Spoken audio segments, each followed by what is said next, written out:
Ntongo elamu papa na bino nyonso bana Congo. Congo moko oyo ezali mibale, Congo Kinshasa, Congo Brazzaville na esika Royaume Congo ezalaka kala, nalobi Gabon, Cameroun, Angola mpe na nord ya Namibie. Ntongo malamu epa na bino mpe baoyo bazali kolala butu malamu. Nakanisi bino nyonso bozali nzoto kolongono. Nalingi nasolola na bino mamuke me liboso nayebisa bandeko na biso ya Congo Brazzaville que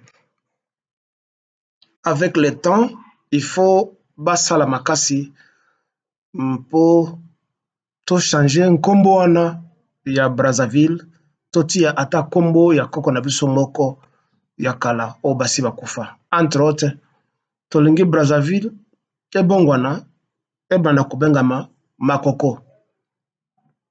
Makoko ville si vous voulez. Si vous voulez toujours garder le mot ville. Tobo benga yango Ngaliema. Comme certains pays l'ont fait en donnant kombo ya batu na bango yakala dans certains lieux. Vous allez en Amérique, vous rencontrez la capitale Washington. C'est le nom de quelqu'un, etc. Kasi nalingi ena loba makambo mamuke sur la Bible. Mpo biso batu mwindo, surtout biso ba Congolais ya kisasa, tozali na bokono na kati ya mutu na biso, bongo shepola na makambo oyo ya Nzambe oyo euta epa bapaya baya ko impose biso. Ba pasteur mingi oyo bamibengi basali ya Nzambe bazolemba te, balembaka pete tous les jours bazoko yebisa biso Nzambe azali bolingo. Dieu est amour. Nzambe alingaka batu nyonso. Toutes les races, ye mutakela bango alingaka bango, ozala mobola, ozala mozui, ozala mvwama, Nzambe alingi biso nyonso. Il faut bokende pembeni na ye mpo akengela bino. To akengela biso. Ce qui n'est pas vrai, soki otangi mukanda oyo babengi Biblia.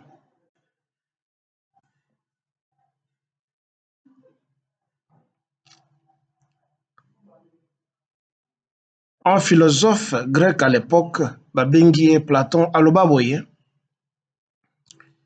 lisez le texte. Une voix il sortira toujours. Et là kisi, il faut tolinga kotanga. Kotanga pe kotanga. Soki ozo kotanga biloko oyo bakomi, mongongo moko ekouta na kati ya makomami wana, ekopesa yo limemia, ekopesa yo mayele, ekopesa yo connaissance, okoyoka mongongo ya moto oyo akoma na kati, qu'est-ce qu'il dit? Malheureusement, biso batu mwindo totangaka te. Ndambo kati na biso ne batangaka. Ba mususu balingaka ke plat ezala servi pour na bango, balingaka balamba biloko bango moko te.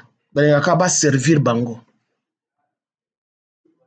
Raison pour laquelle soko ke na kati ya ba ce qu'ils appellent ndako ya Nzambe to ndako ya babomi okomona etonda na bato o bazokende ko yoka makambo pasteur, prêtre azokoloba. Le pasteur devient une vedette devant toute une assemblée azakotanga ce qu'ils appellent mokanda ya Nzambe. Alors qu'il n'a sélectionné que certains passages, certains versets, certains chapitres qui travaillent la bénéfice naïe pour vous endormir. Kasi mvuluzi kimbango aloba boye il faut botanga biblia po boyeba eloko nini mundele akoma na kati et puis bokobalokela bango après parce que pour combattre l'ennemi il faut le connaître mingi kati na biso toninga toyeba monguna na ba tactique na yete tolinga toke na kati église toyoka pendant 2 heures 3 heures 4 heures du temps une vedette devant nous en train de raconter des bobards. Kasi po biso moko totanga, c'est tout un problème. Alors, natanga ki pona bino quelques versets ne nabimisika moko pona ko prouver que Nzambe oyo bayuda alingaka biso bato mwindo te. Nzambe oyo ya bayuda oyo mongongo na ye ezokobima na kati ya Bible alingaka bakoka te, alingaka bato mwindo te. Na kati ya Bible Nzambe alobi alingi te moto azali koka aya pembeni na ye. On ne se moque pas na bakoka. Tozolo bakaka makambo ekomami na kati ya Bible na kotangela bino yango awa. Malheureusement naza na version ya lingala te, naza na version ya français mais mingi kati bino olobaka français likambo te. Nzambe oyo ya bayuda alobi ye alingaka bato oyo bazali na bazolo neti oyo ya ngai te, bazolo oyo ezali plat te. Alingaka kaka bato oyo bazali na bazolo ya kotelema neti mopanga. Kasi eloko ya kokamwa ezali bato oyo balingi ye mingi, ezali kaka biso bato mwindo oyo toza na zolo ya plat.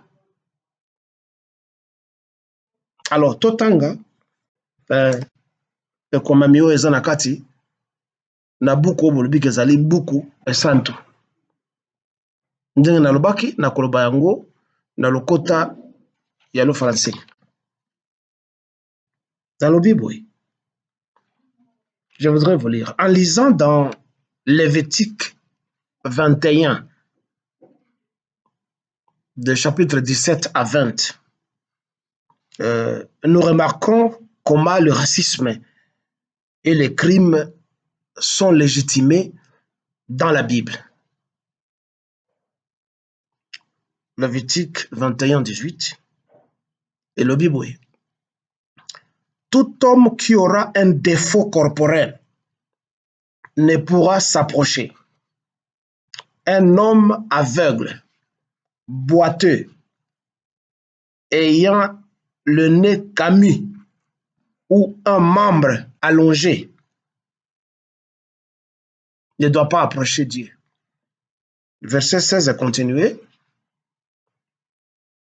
L'Éternel parla à Moïse et dit ceci. Parle à Aaron et dit, tout homme de ta race et parmi tes descendants qui aura un défaut corporel ne s'approchera point pour offrir l'aliment de son Dieu. Tout homme qui aura un défaut corporel ne pourra s'approcher. Un homme aveugle, boiteux, ayant le nez camus ou un membre allongé, il y a des répétitions sans doute, c'est pas moi qui ai écrit ça, un homme ayant une fracture au pied ou à la main, un homme bossu ou grêle, ayant une tache à l'œil, la gale, sokazana makwanza, une dartre ou le testicule écrasé,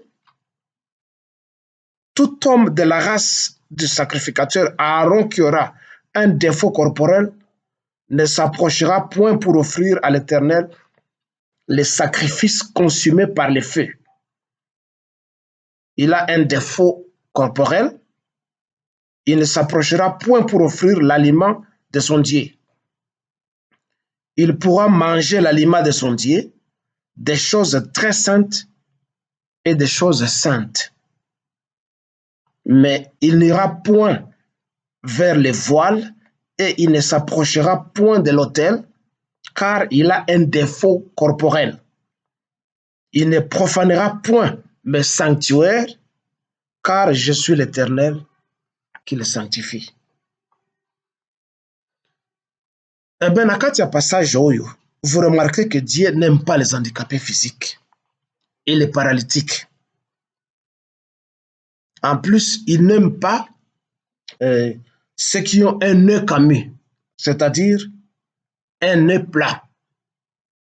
Nous, les Noirs. Scandaleusement, comme je l'ai dit, ce sont les Noirs qui aiment trop ce Dieu-là, ce Dieu qui est un Dieu raciste. Ezali qu'il était, pour qu'il est zaka antichrist. Et komami na mukanda ya Lévitique 21, 18 i ekei comme na verset 23.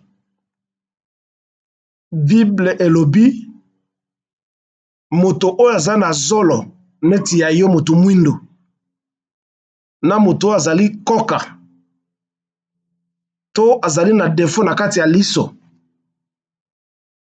to na kati ya minu na ye to abuka na likolo to abuka na liboko soki azali kaka na kamwa defo moko na nzoto na ye ameka kosaproche pembeni ya nzambe te mpo nzambe alingaka bato bazala ba zolo ya plate alingaka bato baza bakoka te alingaka bango te. Mais alors vous nous dites que ezali nzambe moto akela biso nyonso ezalaka ke nzambe wana azali normal mpenza il a fallu akela bato nyonso bazali na defo te. Il a fallu asala tout que bato bazwa ba accident te parce bamosusu babota bana bango bien mais mauvaise chance accident moto a perdre likolo a perdre liso a perdre kingo na ye moto azwi pota et puis atikali na cicatrice. Comment nzambe wana alobi aboyi bato bazali na ba défaut na nzoto na bango? Pourquoi il n'a pas pu prévoir que bato nyonso bazala ba défaut te?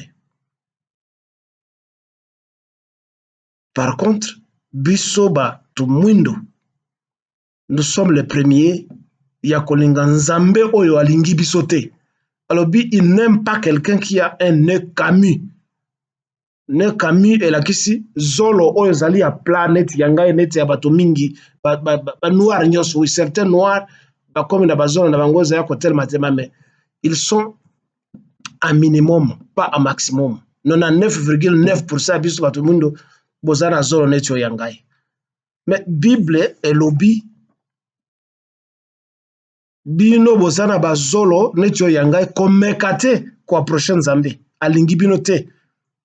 Boza mabe boza na bilongi mabe parce que boza na bazolo zali boye. Espèce d'un dieu sectaire, un dieu raciste.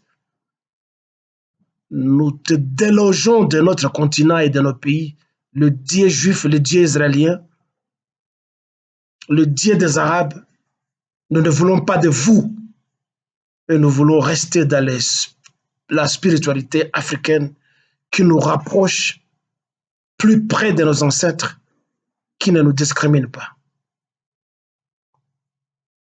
C'est pour le Congo du roi Makoko, le Congo de chef Ngaliema, le Congo de Kimpavita, le Congo